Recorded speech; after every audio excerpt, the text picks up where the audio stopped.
अमेरिकी media reports के मुताबिक इजरायल ने अमेरिका को कुछ खुफिया इनपुट दिया है। वो इनपुट ये है कि ईरान राष्ट्रपति डोनाल्ड ट्रंप की हत्या की साजिश रच रहा है। ये दावा ऐसे समय में सामने आया जब ईरान और अमेरिका के बीच सीजफायर टूटने की कगार पर है। सवाल है, क्या सच में ट्रंप की जान को खतरा है या ये ईरान के खिलाफ भड़काने की इजरायल की साजिश है? क्या दुनिया के सबसे ताकतवर शख्स की जान को खतरा है? क्या दुनिया के सबसे ताकतवर मुल्क अमेरिका के राष्ट्रपति डोनाल्ड ट्रंप किसी खतरे में है? क्या इंतकाम की आग में जल रहा ईरान डोनाल्ड ट्रंप के मर्डर की साजिश रच रहा है? दरअसल अमेरिका की तरफ से ईरान पर किए गए हालिया हमलों और पूर्व सर्वोच्च नेता अयातुल्ला अली खामनेई की अंतिम यात्रा के बीच इजरायल ने पेंटागन के साथ कुछ ऐसी नई खुफिया जानकारी साझा की है। अमेरिकी मीडिया के अनुसार इस जानकारी में संकेत दिया गया कि तेहरान एक बार फिर अमेरिकी राष्ट्रपति डोनाल्ड ट्रंप की हत्या की साजिश रच रहा है। इस कथित हत्या की साजिश की जानकारी ने वॉशिंगटन और तेहरान के बीच तनाव को ऐसे समय में और बढ़ा दिया है जब दोनों देशों के बीच हुआ सीजफायर समझौता पहले से खतरे में है। बताया जा रहा है कि इजरायल की खुफिया एजेंसी मोसाद ने अमेरिका को सचेत किया है कि ईरान अमेरिकी राष्ट्रपति डोनाल्ड ट्रंप की हत्या की साजिश रच रहा है। इसके पीछे की वजह बताई गई कि ईरान 2020 में कासिम सुलेमानी और फरवरी में सर्वोच्च नेता अयातुल्ला अली खामनेई की हत्या का बदला लेने के लिए ट्रंप को टारगेट करना चाहता है। CNN की रिपोर्ट्स के अनुसार इजरायल ने अमेरिकी एजेंसियों को आगाह किया। ईरान के रेवोल्यूशनरी गार्ड्स ने डोनाल्ड ट्रंप को निशाना बनाने के लिए एक स्पेशल यूनिट तैयार की है। इजरायली एजेंसी ने रिपोर्ट तब सौंपी जब डोनाल्ड ट्रंप ने कुछ ही दिन पहले दावा किया था कि वो ईरान के हिट लिस्ट में टॉप पर है। दरअसल हाल ही में तेहरान में खामनेई के अंतिम संस्कार के दौरान लोगों को ट्रंप को मार देंगे की बैनर लहराते हुए देखा गया।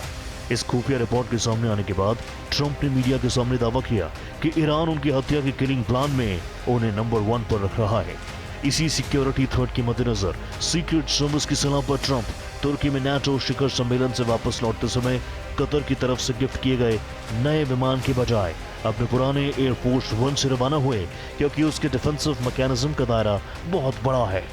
यूएस प्रेसिडेंट के साथ एयरफोर्स 1 में मौजूद प्रेस से जब कहा गया कि वे अपनी सीटों के पास लगी खिड़कियों के पर्दे बंद कर लें, तो सुनिए प्रेसिडेंट ट्रंप ने क्या कहा। Were you aware of any credible threat by Iran against Air Well, I Force have One? a threat all the time. I'm number 1 on their list before you. But if I go, you go, right? But was there a So specific threat perhaps today? someday you want to change professions. What do you have, Daniel? हालांकि Mossad के इस alert के पीछे कुछ और वजहों की चर्चाएं भी जोर पकड़ रही हैं। सवाल किए जा रहे हैं कि ईरान के खिलाफ इजरायली दावा आखिर कितना पुख्ता, क्योंकि रिपोर्ट्स के अनुसार नेतन्याहू और ट्रंप के बीच ईरान पर हमले के मामले को लेकर रणनीतिक मतभेद भी है। ऐसे में कुछ अमेरिकी अधिकारियों का मानना है कि इजरायल इस खुफिया जानकारी का इस्तेमाल कर रहा है। इजरायल ट्रंप को ईरान के खिलाफ आक्रामक सैन्य कदम उठाने के लिए राजी करना चाहता है, इसीलिए ऐसे दावे कर वो ट्रंप को ईरान के खिलाफ भड़का सकते हैं, जबकि ट्रंप तनाव कम करने के पक्ष में है। हालांकि युद्ध विराम के ऐलान के बावजूद पिछले दिनों सेंटकॉम में ईरान के तटीय इलाकों, हवाई सुरक्षा और रडार सिस्टम सहित 90 से अधिक ठिकानों पर बमबाजी की गई। इसके जवाब में ईरान ने कुवैत और बहरीन में स्थित अमेरिकी सैन्य ठिकानों पर मिसाइलें दागी, जबकि ट्रंप अब भी हुंकार भरने में पीछे नहीं है।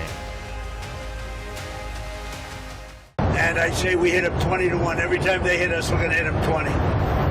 And we did it last night. They did a little something today, but it was really retribution for last night. They hit actually 3 boats, not 2. And when they hit, we hit back much harder. Israeli PM Netanyahu चाहते हैं कि America Iran के परमाणु ठिकानों और बुनियादी ढांचे पर लगातार सैन्य हमले जारी रखे ताकि ईरान को पूरी तरह से कमजोर किया जा सके, जबकि डोनाल्ड ट्रंप का रुख इसके उलट है। वो इस युद्ध से अब बाहर आना चाहते हैं। ट्रंप का मानना है कि इस युद्ध के खिंचने से वैश्विक अर्थव्यवस्था चरमरा जाएगी और तेल की कीमतें बढ़ने से अमेरिकी मिड टर्म चुनावों में बुरा असर पड़ेगा। Bureau report, Bharat express.